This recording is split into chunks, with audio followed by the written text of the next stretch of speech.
Good morning, everyone. This is going to be another interesting episode. It just came up by happenstance. I'll explain in a minute. The title of this episode is Have We Suffered Fraudulent Suppression that the Essenes, we should all know what that group is. It was the sect that's been attributed to have been the custodians of the Qumram scrolls in the Dead Seas. Have we suffered a fraudulent suppression that the Essenes became Christians, per Eusebius's quote, in the 300s of work of Philo, an author, a Jewish author, from the first century Christian era?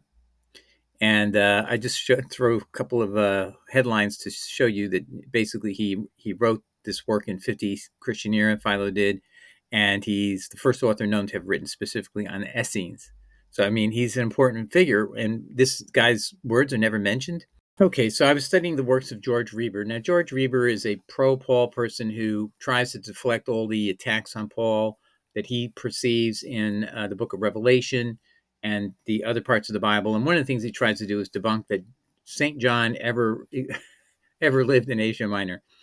But he tries his best. I'm not going to go into that, but he's going to talk about the work Theraputae, where Philo talks about a sect, and they're the Essene sect, but they're obviously Christian, according to Eusebius. And so he tells you the things that the Philo says in his book that they have that are Christian. So to me, this is significant, and it's not since 1872, was prior to the Dead Sea Scrolls. No one had any motivation to corrupt Eusebius in any sense, way, or possibility, in anticipation that someone would find the Dead Sea Scrolls and people would jump to the conclusion that it was from the Essenes, and then maybe it is from the Essenes of the Christian sect, though. That's what I think is a possibility that's not been considered, because nobody even knows what I'm going to tell you about. I'm going to read it out of this text straight. And but if you go to Wikipedia on the Essenes, or you go to Wikipedia on Philo, you don't find this information. It'll just maybe talk about it in general vague terms, but it's nothing specifically that would alert you. The Essenes are what Philo is talking about. They'll acknowledge that Philo might talk about what some argue is a Christian sect, but they won't tell you that it was an Essene sect that had become Christian. That's the missing piece that we need to fill in here, and maybe it's important. I don't know yet if it's going to change the way we perceive the Dead Sea Scrolls at all, but it definitely would explain why the Dead Sea Scrolls, if they were Essene, have a common theme of that they're Christian in many places. It's not just the Damascus Document. It's not just the works righteousness documents. It's not just the Habakkuk Pesher. It's definitely the Messiah scroll, which direct quotes from Mark and Matthew and Luke. I mean, it's just gotten overwhelming. And that was in our recent episode of James, Paul, and the Dead Sea Scrolls. All right, so let's take a look at this book. Let me digress just for a second. This is the episode that I did a couple episodes ago about Hanan Ben Abraham's article, which I believe is a blockbuster continuation of Eisenamn's path in the Dead Sea Scrolls. That's what I mean by him bringing in all these extra works that now he shows you the Christian elements of them. And again, Eisenamn had pretty isolated you into basically the Habakkuk Pesher, the Damascus Document, and the works righteousness documents. But there's more. There's many more documents, and that was what Ben Abraham had provided us. And now the question is it Christians who were Essenes maybe who could have been the custodians down there in Qumram if you were insistent that it happened all there? And again, I've always thought Golb's theory is a better one, that these were the Dead Sea Scrolls were actually the Library of Jerusalem that were secreted out of Jerusalem during the siege by the Romans in 67 to 70 AD. A couple more details before we begin is Oxford Bibliographies mentions that Philo of Alexandria, he was Jewish, Philo the Jew, he's sometimes called. He is the writer who was born in 15 before the Christian era and died sometimes after 41 CE. And if you do the math, he would have died, if he reached age 70, he would have died in 55 AD. But let's look at what's the estimate of when he wrote the book, which we're talking about the Essenes. That is estimated to be 50 Christian era, even though we no longer have any copy of it. It was mentioned by Eusebius. All right, so let's begin here at page 31 of his book, of Reber's book. The following is the account given by Philo of this sect, preserved in the pages of Eusebius. Quote, "This kind of men is everywhere scattered over the world, for the Greeks and barbarians should share in so permanent a benefit." Got to go to the next page. They abound, however, in Egypt, in each of its districts, and particularly Alexandria. But the principal men among them from every quarter emigrate to a place situated on a moderate elevation of land beyond the Lake Maria, very advantageously located both for safety and temperature of the air, as if it were the native country of the Theraputae. Remember that word, Theraputae. After describing what kind of habitations they have, he says of the churches, in every house there is a sacred apartment, which they call the Semnion, or monasterium, where, retired from men, they perform the mysteries of a pious life.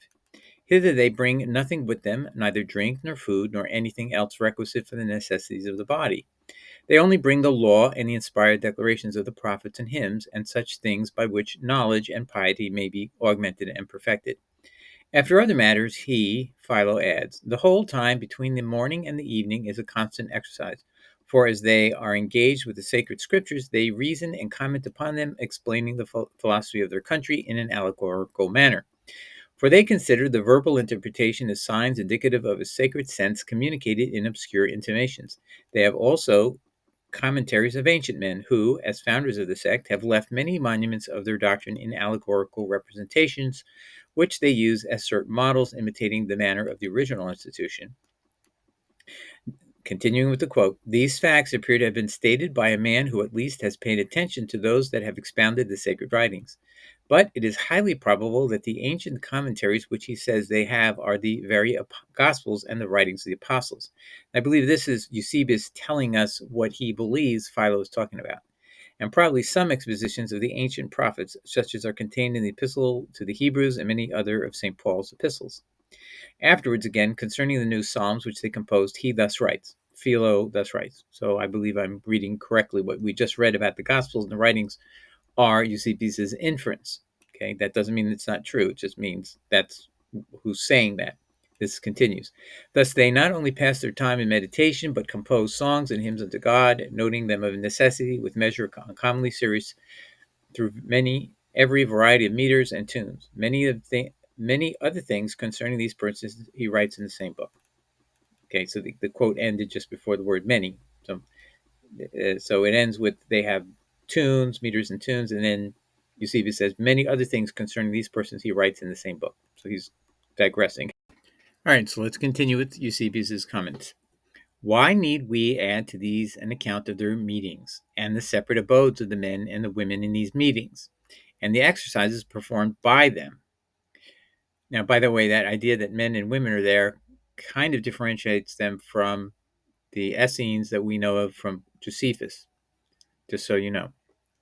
And the exercises performed by them, which are still in vogue among us at the present day, and which, especially at the festival of our Savior's Passion, we are accustomed to use in our fastings and watchings and in the study of the divine word. All these, the above-mentioned author has accurately described, meaning Philo has accurately described and stated in his writings. And they're the same customs that are observed by us alone at the present day. So he's noticing the parallels, Eusebius is, between the sect, the Theraputae is the reference that Philo gives them, and the Christian sect, Christianity of that earlier era. Particularly the vigils of the great festival and the exercises in them and the hymns that are commonly recited among us. Pause. So Eusebius is telling us he's read other parts of this work of Philo he hasn't quoted, which they're singing the same hymns we sing in Christian churches. That's what he says. He states that Philo states that while one sings gracefully with a certain measure, the others, listening in silence, join in singing the final clause of the hymns. Also, that on the above-mentioned days they lie on straw spread on the ground, and to use his own words, Philo's words, quote, they abstain altogether from wine and taste no flesh. Water is their only drink, and the relish of their bread, salt and hyssop. End of quote from Philo. Besides this, he describes the grades of dignity among those who administer the ecclesiastical services committed to them. Those are the deacons, and the presidencies of the episcopate is the highest. Pause. So he's definitely telling us something that is not in Josephus, that this group uses the words deacons, presidencies of the episcopates, bishop offices. Let's continue with Eusebius' statements, what's in this work of Philo that he isn't directly quoting at the moment. But whoever desires to have a more accurate knowledge of these things may learn them from the history already cited. But that Philo, when he wrote these statements, had in view the first heralds of the gospel, and the original practices handed down from the apostles must be obvious to all. Eusebius, Ecclesiastical History, LIB means book 2, chapter 17. Let's continue. Okay, so now Reber is talking again, and he's going to introduce another quote of Eusebius about this. But he's going to recap what he's seeing so far. They had their churches, their bishops, called presidencies of the episcopate, deacons, and monasteries. They used sacred writings, which they read in their churches, with comments, and which they believed were divinely inspired. Commentaries were written on these writings as they are on the present Gospels. Their mode of worship was much the same as in our own day. I want to hit the pause button again.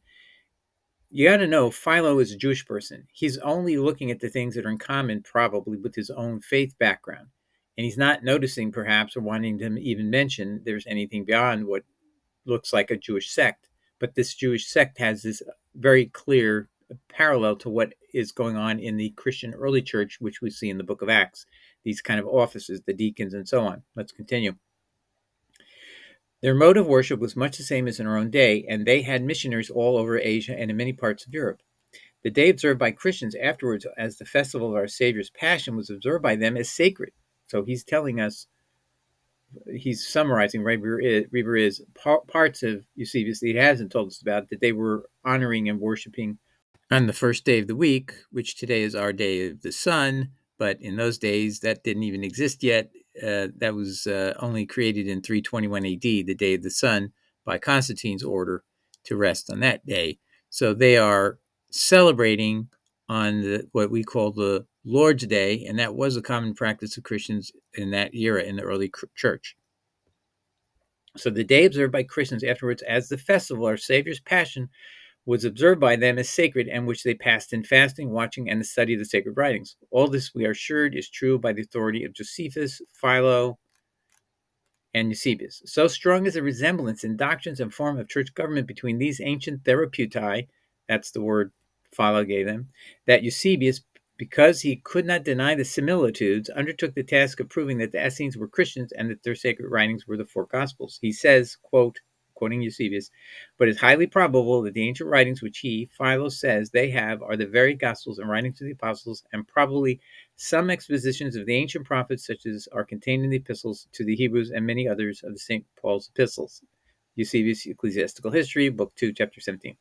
He's somewhat conjecturing there what are the entire books they were looking at, because that we don't learn that directly from Philo. Now, so far, Reber has not really shown us the passage where Philo is quoted as saying he's talking about the Essenes. But first of all, I want you to know that's a fact that if you look at Essenes' history and beliefs, Philo of Alexandria wrote accounts about the Essenes in 50 Christian era. So now let me show you what Reber just skipped over or just assumed he had said. He didn't tell us, give us a quote from Eusebius about that, but you'll see it. I'll give you another reference where that will be from another source, that Philo was talking about this group, the Theraputae, had come out of the Essenes, had been Essenes and transformed into the Theraputae. All right, so let's listen to this quote. This is from a book called Theological Dictionary by Buck. It's a quote. Much dispute has arisen among the learned concerning this sect, the one that Philo was talking about. Some have imagined them to be Judaizing Gentiles, but Philo supposes them to be Jews by speaking of them as a branch of the sect of the Essenes, and especially classes them among the followers of Moses. Others have maintained that the Theraputae were an Alexandrian sect of Jewish converts to the Christian faith who devoted themselves to a monastic life. But this is impossible. Now listen to this, because it's wrong, illogical. For Philo, who wrote before Christianity appeared in Egypt, speak of this as an established fact. So let's see if it's totally impossible that there was any Christianity before 50 AD. Well, of course there was. Let's take a look. Christianity in Egypt. Egyptian Christians believed that the Patriarch of Alexandria was founded by Mark the Evangelist around AD 33, and Christianity entered because of Apostle Mark. Well, what about that? So how could Mark have had any success when he went to Alexandria? Well, we're going to read it in this article, the Early Church blog, article entitled The Church in Egypt. What can we say about the first Christians in Alexandria? Well, first of all, you need to know that Alexandria is a very famous city. It had the great library. It was a center of intellectual activity, and that's the famous library that got burned later. But as to Alexandria, this is what the article points out. The city also had a long-standing Jewish population, which had thrived there for several hundred years before the Romans arrived. That means when Mark arrives in 33 AD or approximately therein, he's got a place where he can say, "Hey, the Messiah has come," and tell the whole story about Jesus and write a gospel specifically for them. And that's why there could be Christians in this area when in 50 AD, Christian era, Philo is in this town and he's in Alexandria and he sees these people who are acting and behaving like, as Eusebius says, exactly like they're Christians, having deacons and bishops and other things that are unique to Christianity. What else could it be going on in Alexandria? This is what the article also says. The city of Alexandria was a religious one, with quite literally thousands of religious sites scattered among its streets and buildings. Such, such as the enormous Serapeum, were sanctuaries with global significance at their peak. The Jewish community were well served by numerous synagogues, including the so-called Great Synagogue, which was the focal point of the Alexandrian Jewish community. Yet at no point in the first few centuries do we hear of church buildings. In part, this is to be expected. For much of the first few centuries of Christian history, the church met in private homes and gathering sites, yet even of such informal church buildings, we find no record. Of course, we wouldn't expect to have any record of Christian homes being used for worship times and experiences. It just doesn't make any sense. We would expect that anyway. Continues. Yet we know there was a church in Alexandria. Before we pull together fragments of evidence to try and glimpse these first Alexandrian believers, it is worth noting the larger picture to realize just how much Christian activity was going on in the city. Though we do admittedly have little by way of historical description of the first Alexandrian churches, we do have a large number of Christian texts with Alexandrian heritage. Apocryphal works such as the Epistle of Barnabas, the Gospel of the Egyptians, the Apocalypse of Peter, which actually was canonical for Christianity until in the 800s, and numerous other, and that was in the Eastern Church. And others hail from Alexandria and the surrounding regions, all with likely dates of origin in the early 2nd century, and I'd argue earlier than that. Later writings by authors such as Clement and Origen, with subsequent careers spanning the late 2nd to mid-3rd centuries, have a preference for extra-biblical works such as the Didache, Shepherd of Hermas, and 1 Clement. First Clement is clearly from the early church, approximately 68 AD, a couple of years prior to the fall of the Temple at Jerusalem in 70 AD. Their inclusion in Clement and Origen's various texts suggests an Alexandrian preference for the works, which, given their early date, implies a lengthy circulation among Christians in the city. So, in other words, you have all these writings that we have clear references in the early 2nd century, meaning the early 100s, that would indicate that they've been in operation prior to that time. Okay, so we have some evidence, therefore, that when we're studying what Philo is talking about in 50 AD in Alexandria, and that group looks very Christian in its form and structure and its belief systems, that would mean there is a strong possibility that this sect could pass over and become related or spread its doctrines into the Qumram community in Israel. So let's look at the map. Here's Alexandria over here. 522 miles away is the Qumram National Park. That's where the Qumram caves are, not too far outside of Jerusalem. And this is the question.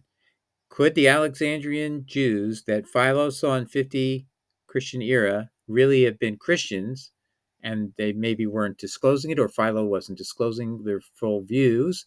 And this is a former Essene sect, which is what Philo mentions, and it now was called the Theraputae.